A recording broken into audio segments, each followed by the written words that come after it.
from WTVO 17 and your home team. Eyewitness News at 5 starts now. Pizza, takeout, and fast food have become household staples for many families amid the pandemic. A Rockford Elementary School is on a mission to get families in the kitchen, their healthy alternative to ordering in. After their healthy meal, kids might want to settle in for a long winter's nap. A sleep specialist has tips on getting students' sleep schedules back on track. Plus, Kia drivers, listen up. The motor company has issued a recall on hundreds of thousands of cars after several engines exploded. We'll tell you the models that should be checked out. Good evening, I'm Hannah Zettl. Alexis Carpello is off tonight. With the world turned upside down due to COVID-19, trying to stay healthy can be hard. Families spending time indoors, doing work or remote learning might be tempted to pick up fast food after a long day. But Michelle Rave has details on one outside-the-box option aimed at inspiring parents to get creative in the kitchen. Welcome to Cooking with Chef Corey. Today, we are going to make the most amazing, vibrant, healthy, colorful family salad that's out there. Ellis Elementary School has found a way to engage with families staying at home by making monthly cooking segments. During the pandemic, we're looking for ways to continue to stay connected to our families and our students. And we want to, of course, educate them and give them things to do at home. Corey Blackfull is the behavior intervention specialist at Ellis, but also serves as the chef in these videos. We want to make sure that families can make meals that they can enjoy, that they can kind of spread out if they have multiple kids on a budget. So that's kind of how it got started. And like every good cook, Blackfull needs an assistant. This is my sous chef and my son Carson. The 1-year-old lends a hand in the kitchen, something Blackfull hopes other families can do to bond. My son Carson, that's my sous chef. Anytime I'm in the kitchen, he wants to be in the kitchen. He has to be in there. He's smelling stuff, he's mixing stuff up, putting seasoning. Monthly videos provide families a healthy alternative to fast food. Just doing healthy stuff, healthy cooking, stuff that kids can do with their families, stuff that they can do with their parents, nothing too complicated. Ellis Elementary Principal Taryn Turner says the plan is to develop even more healthy eating resources. We're looking to extend this healthy cooking segment to the students when they come in person, having a student sous chef work with Mr. Corey. And then we also are working on a parent academy portion. We can't really control what's going on in the world and in the environment, but what we try to do is just provide some kind of positivity, just to kind of let it be known we can still have fun, we can still do stuff virtually and still have a good time. Reporting in Rockford for your home team, I'm Michelle Rave. An overnight shooting on Rockford's south side sends a man to the hospital. It happened on 8th Street near the intersection of Roosevelt Road. Rockford police posted a tweet about the incident just after 11 last night. A follow-up tweet revealed one man was in stable condition after being shot multiple times. Investigators have not said what led up to the incident or if any arrests have been made. Anyone with information about the shooting should contact RPD. State health officials report nearly 8,000 new coronavirus cases in the last 24 hours. This brings the state case total to over 787,000. An additional 76 reported deaths elevates the state death toll to over 13,000 lives lost since the start of the pandemic. There have been more than 11 million coronavirus tests processed in Illinois. The state's positivity rate was 10.1% as of yesterday.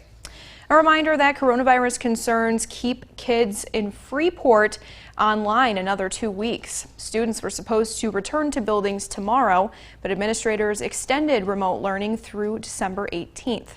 The decision was made last week after at least 12 staff members were asked to quarantine due to exposure to the virus. In-person learning is now scheduled to resume January 4th. Whether your kids have been attending school online or in person, changes to the usual routine could be impacting their activity level. Schedule changes could result in a lack of sleep for some children. A recent National Sleep Foundation poll found that 30% of elementary students and half of middle and high schoolers don't get the recommended amount of rest. OSF healthcare sleep specialist Dr. Kanika Verma says that can lead to problems. We're seeing that the kids who don't get enough sleep, their learning becomes an issue. They start having behavioral issues. They're tired, they can't focus, they're hyperactive because kids respond differently to sleep deprivation than adults, where kids actually become very, very hyperactive. Verma says a major sleep stealer is screen time. She recommends shutting down electronics 2 hours before it's time to turn in. Kia is recalling nearly 300,000 cars for possible engine fire risks.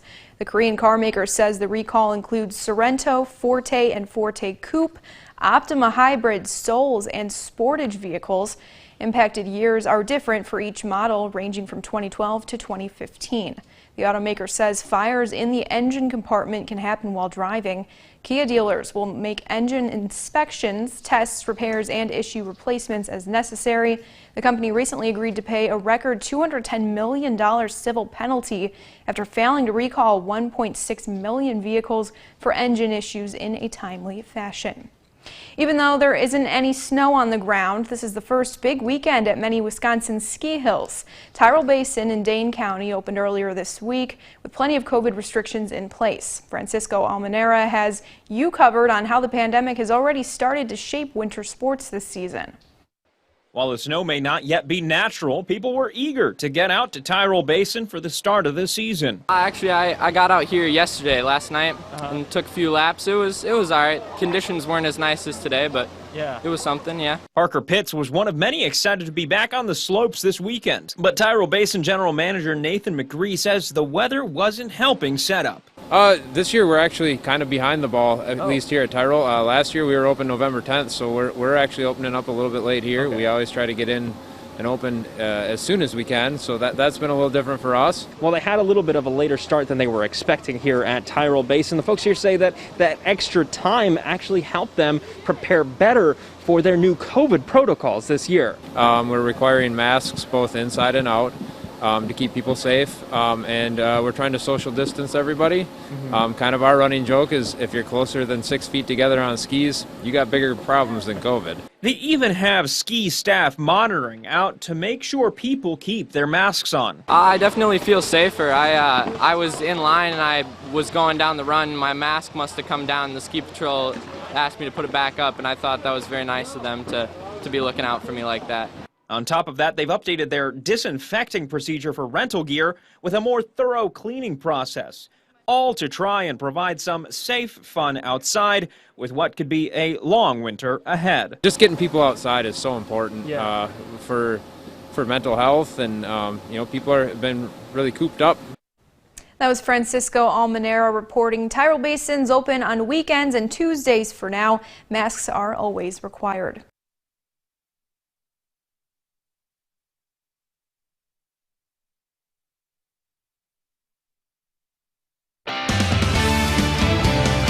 A bipartisan COVID relief package is continuing to gain momentum on Capitol Hill after last week President Trump and President-elect Joe Biden signaled their support. But the devil remains in the details.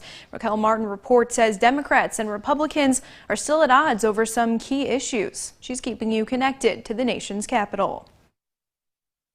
I think we've got a sweet spot in history here. Illinois Democratic Senator Dick Durbin says a bipartisan $908 billion COVID relief plan is Americans' best hope for aid. It really only takes us through next March, but it does take us through next March. He says the bill, which extends unemployment benefits and small business funding, is a far cry from Democrats' original $3 trillion proposal. Does it have all the priorities I'd like to see? No. But says that's exactly why Senate Majority Leader Mitch McConnell must also compromise. It's really his decision. He is the one solitary voice to make that difference. McConnell says he is ready to compromise, but he and Speaker of the House Nancy Pelosi remain divided on how much money local governments need and legal protections for businesses. McConnell won't even bring it up without that being in there. Iowa Republican Senator Chuck Grassley says it's not unreasonable to demand stronger legal protections for already struggling businesses. There needs to be protection against lawsuits because you can't tell where this virus was picked up at. But Durbin says Republicans are blowing the issue issue out of proportion and says the deal does include a compromise. What we are proposing, a timeout in the filing of new cases. Friday, Speaker of the House Nancy Pelosi insisted COVID relief negotiations are making progress. There is momentum. Durbin says for now the plan still does not include another round of stimulus checks for families, but that could change if President Trump says that he wants to send those checks. In Washington, Raquel Martin. Now your first warm weather forecast with meteorologist Kevin Dew. We saw more clouds than sun today, but we did manage to sneak a few good peaks of sunshine in there throughout the day. We're still seeing mostly cloudy conditions for the time being. We're not seeing any rain or snow anywhere nearby, at least for now, but we do have a system of snow flurries that's actually developing off of the southern coast of Lake Superior and pushing southward toward the state line. We could possibly see a few of these flurries later on this evening if these flurries right here now pushing into central Wisconsin don't fizzle out before making it to our neck of the woods. I do want to give you a quick update on the very large nor'easter that brought heavy rain and snowfall to the far northeast. Now, most of the precipitation has moved offshore or has pushed northward into Canada. Still seeing some pretty good snowfall in parts of Maine. Many areas, particularly in Maine, Massachusetts, and New Hampshire, saw well over a foot of snowfall. For instance, Carrabassett Valley in Maine saw 18 inches of snow, just shy of 18 inches over on Mount Washington in New Hampshire. Several areas saw well over a foot, as I had mentioned. Now, we on the state line, like I said, could see a chance of some snow later on this evening. Nothing like the totals that we just saw, of course. Nothing more than just a few very light flurries later on this evening. Not expecting any accumulations with that. Maybe just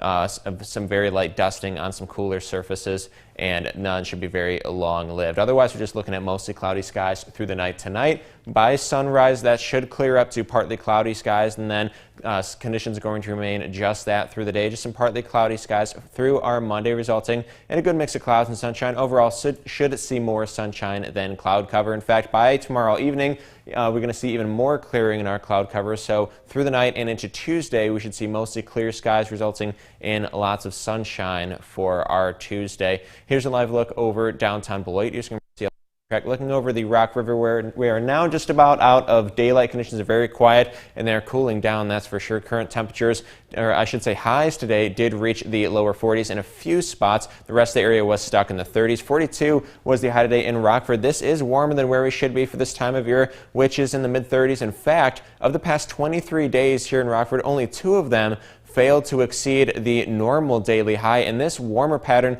will likely stick with us through the end of the year. If you take a look at the 3 to 4 week temperature outlook from the Climate Prediction Center, confidence is very high. The temperatures will be well above normal all the way through the rest of the month into the new year. In this part of the country, more so than really any other. Now, currently temperatures are down in the mid-30s across the area. 35 currently in Rockford, 34 in Rochelle, 33 for a current temperature down in DeKalb. Now, these temperatures will continue to fall through the night, bottoming out in the mid to upper 20s. We are back in the lower 40s for tomorrow. As I mentioned, more sunshine than clouds throughout the day, and then most of this upcoming week should be spent in the 40s. In fact, pretty much all the upcoming work week should be spent in the 40s. Lots of sunshine, fairly mild until Friday, when we do see a storm system coming through, bringing us a pretty good chance for some rain, possibly some wintry mix as we head on into Saturday as well. Thanks, Kevin. Have to dig out the snow brush there. David's in next with sports. He's got all the highlights and post-game reaction from the Bears and Lions game today, plus a recap of the Vikings and Jaguars game and how that impacts the Nfc North Standings. That's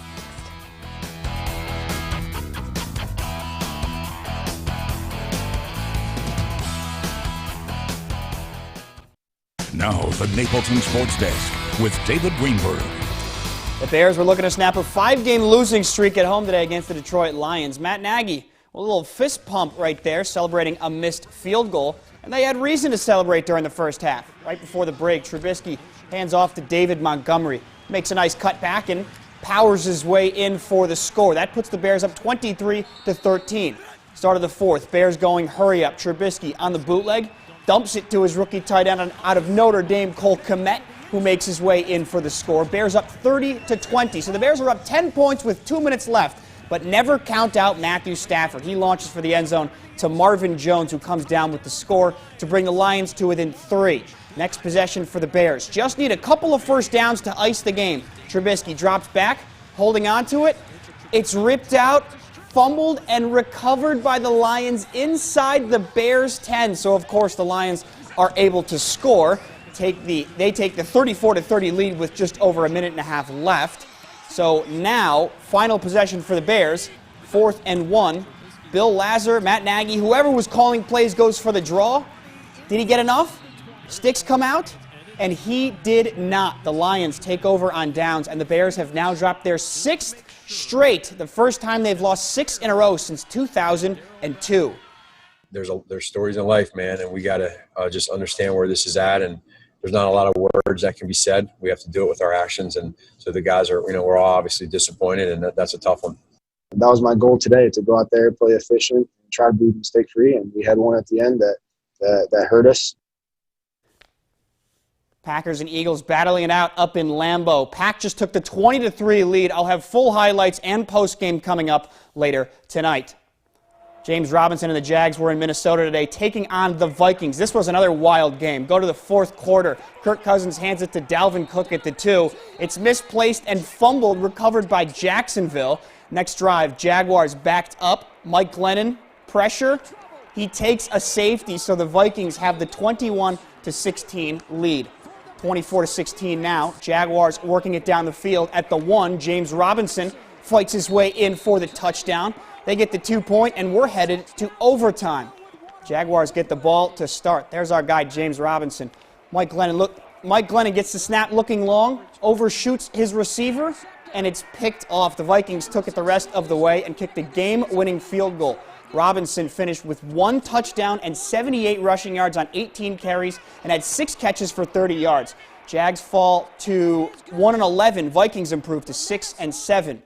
All right, so let's take a look at the Nfc North Standings after those 3 games. The Packers, they're playing now, but it's not really going to matter whether they win or lose. They're in first place. The Vikings are now, they move up to 2nd place, and then the Lions and Bears, after that game today, the Bears have now hopped into last place in the division. Well, after yesterday's 45-21 beatdown of Syracuse, Notre Dame closed out their second 10-0 season in the last 3 years, including Brian Kelly's 4th consecutive 9-win season. His senior class, which includes star quarterback Ian Book, hasn't lost a home game since their freshman year. All those accolades and their season still isn't over. They've still got the ACC championship game and a chance to compete for a national championship.